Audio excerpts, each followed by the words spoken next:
You see this center here, Success Stories Learning Center? Do not send your kids to this center. And do not make the mistake of going and working at this center.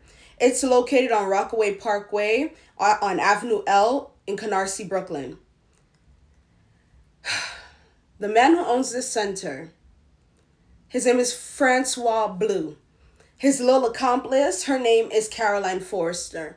This is going to be a 2-part video because I need you guys to hear this story, because this man has been doing this scamming, scheming game with her for about 20 years or almost 20 years. And it's time somebody make sure that they never do it again. What they do is they put an ad on Indeed for a tutor position. Once you apply, you automatically get accepted. Caroline Forrester's name is being mentioned because she is the one that does the interview. She acts as though it's a regular interview, as though she's basically asking you regular interview questions, like they may or may not hire you. They're going to hire you. Why? Because they need the staff. They're understaffed. She interviewed me. I got the job. I went and worked at this center. And I went through hell every single day. The children are very sweet. They are very lovable. But they are very chaotic. They do not have structure. And there is little to no staff to contain and maintain the amount of children that are located within this center. If you know this center, if you have children that go here, if you know someone who has children going here, tell them to stop. I want you to stop.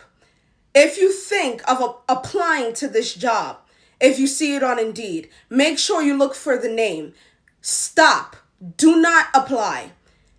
Yesterday was the third and last time I'm going to this place in Canarsie. Because number one, I don't even live in Canarsie. It takes me too long to get here. And number two, he decided that he wanted to disrespect my mother and I. Yes, I said my mother. I had to take my mom there for the second time because he wasn't there the first time when I went by myself. The second and third time, which was yesterday, May 1st on Friday, he decides he's going to disrespect my mom and I. He decides he's going to ignore us. My mom just wanted a copy of my timesheet. I already knew it wasn't going to be there. I already knew he wasn't going to give it to her. Why? Because I knew it was destroyed. I told her it was destroyed in advance because 2 co-workers that work here still, they are my friends. I got connections inside the building, and that's what he doesn't understand. Now, one of my old colleague, and my friend told me my timesheet was not there anymore. I thought, because back when I worked there, I saw timesheets that dated back to 2023, maybe even farther.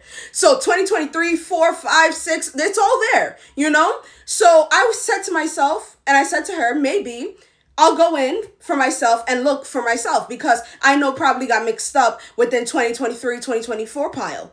She said, no, like I literally went through the whole entire folder. It's not there.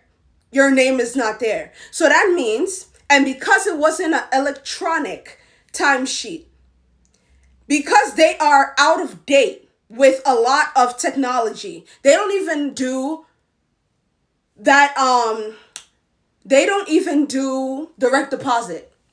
They don't do direct deposit because what happens is they don't want to leave a paper trail.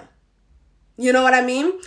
So my timesheet could have easily, since it was just a paper, could have been easily ripped up, shredded, so he doesn't have to pay me, and it looks like I never worked for him.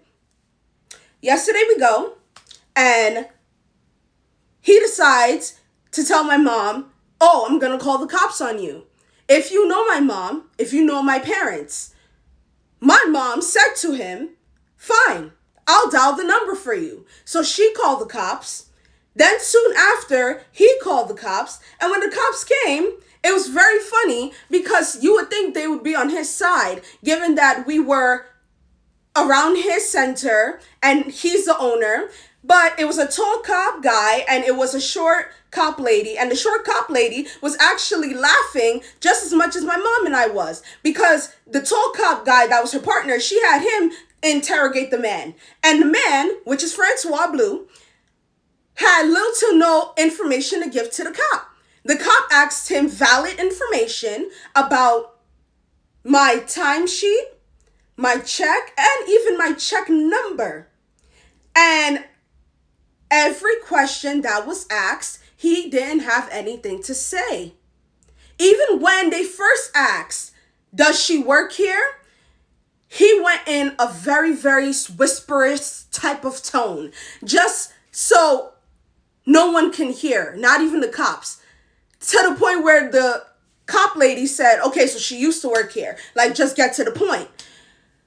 But when all the information that was asked of him couldn't be questioned, everyone knew, including the cops, that he was on bullcrap. He was not going to give me my check. He does not have my timesheet. And the fact that he even tried to make it seem as though he had it just for the cops to believe him and take his side. Come on. Like, really?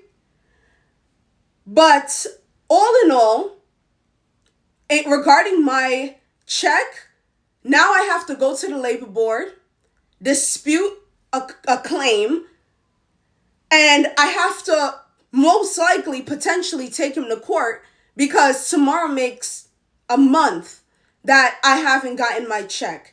Because I was told by Caroline Forrester on the Friday and even the Monday when they let me go after I told him that I wanted to quit. They wanted to let me go. I didn't care. I said, okay, I'm fine with that. What happens? I asked her the Friday and even the Monday, so what about my check? She said it will be mailed to me.